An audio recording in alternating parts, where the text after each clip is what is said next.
okay? It's really Yeah, sharp. you gotta be because real. I cut these off. Yeah. Ooh, that's a bad bug. What is it? A squash bug? Is it? Yes, it is. What is it? Let me see. It's a spider. I'm not sure exactly what that is. I don't know. It's a spider. It's not going to be great, so just smash it.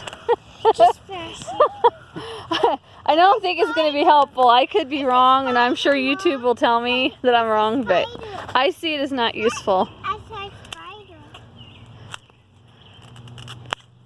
Anyway, what we are doing here is we are putting my old tomato cages around my yellow, like straight neck squash and my zucchinis.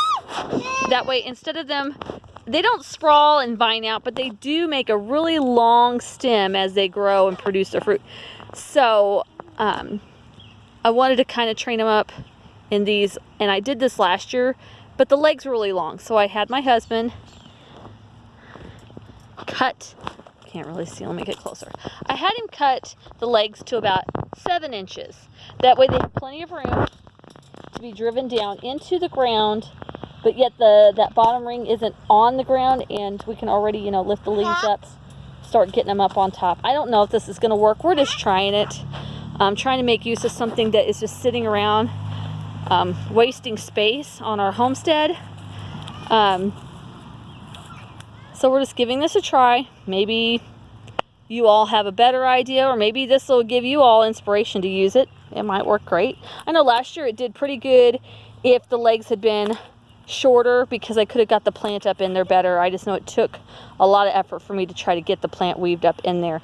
And we're here in Missouri, we hit rocks.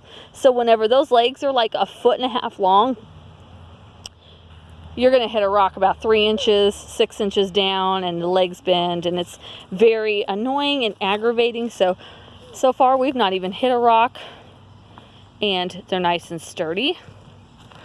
They're not going to just flop over. I mean, I'm pulling on it pretty good, and it's nice and sturdy. So I know the plants can grow up in there and not just bend it over like a tomato would in the cage.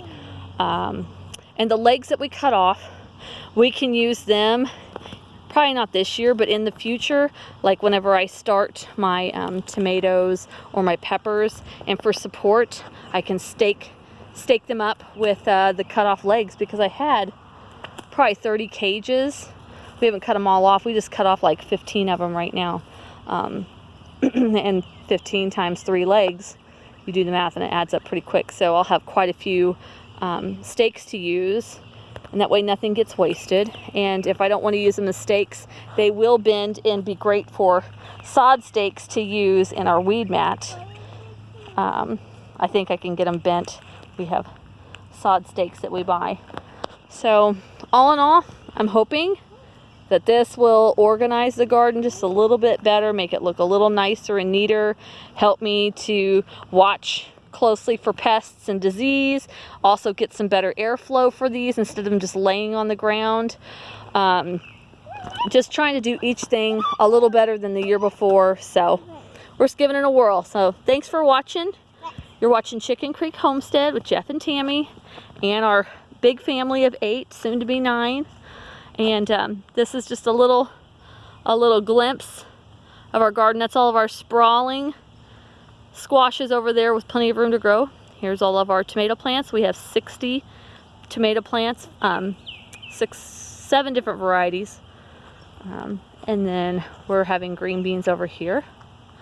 And on the very back row, can't see it, but we have okra. Now they're coming into focus on the very, very back. We have okra back there. I have some Odessa squash, and I've got it over by itself because I kind of want to keep the pollination pure. I want to save the seeds because it is the last of it that I have, and I can no longer get that from Baker Creek, and my parents love it. It's like a very mild zucchini, as if zucchini can't get any more mild. It's a mild zucchini. And here's a fail. I bought 2 bags of onion sets, purple and yellow. I let my purple ones rot in the bag before I could get to them. So there, here's the yellow ones, and I was like, I'm just gonna throw them in this planter and dump some dirt on them, and that's exactly what I did. Whatever they become, it's fine. If they just are green onions, fine.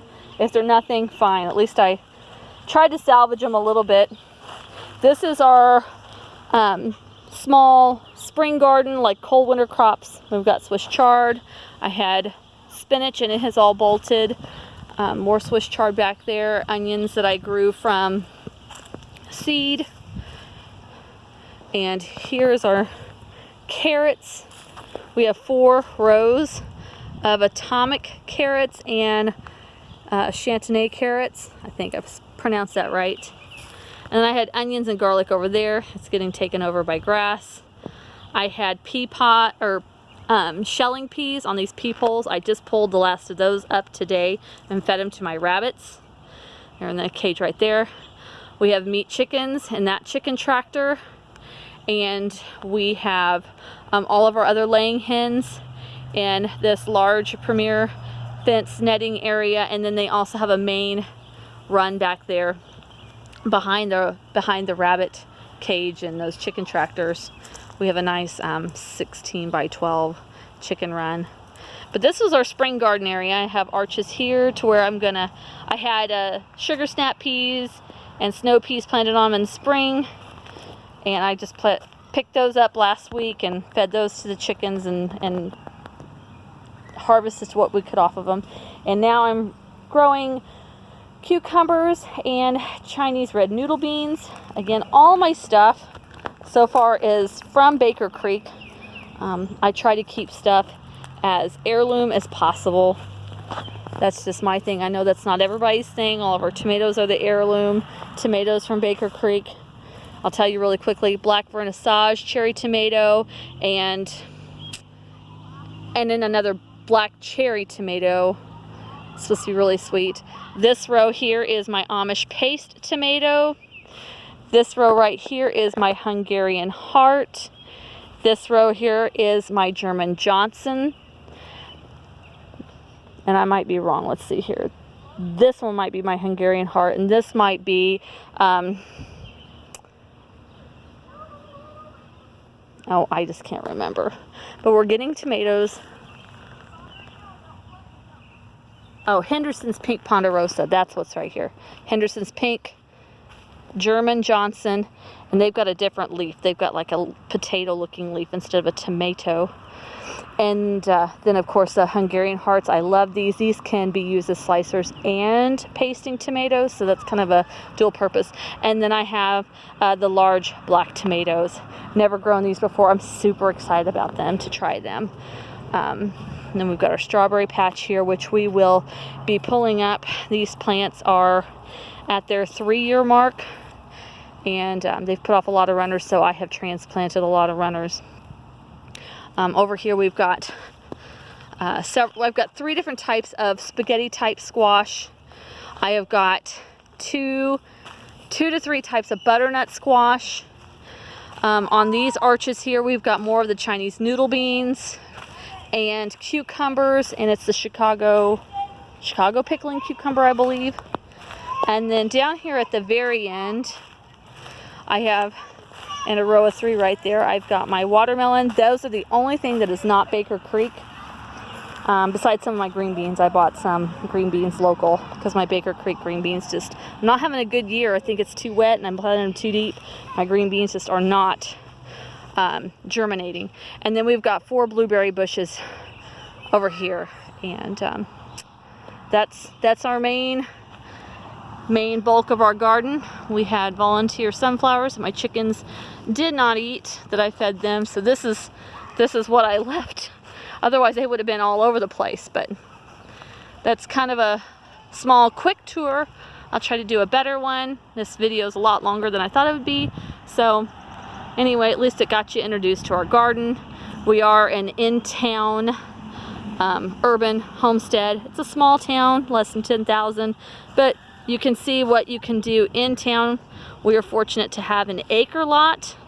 A creek surrounds the backside of us, but we like it here. We're kind of stuck here, but it works for us, and we're making do with what we've got, and that's what you got to do. So since we can't sell and get out in the country, we're living like the country in town. So y'all take care, and we'll catch you on the next video.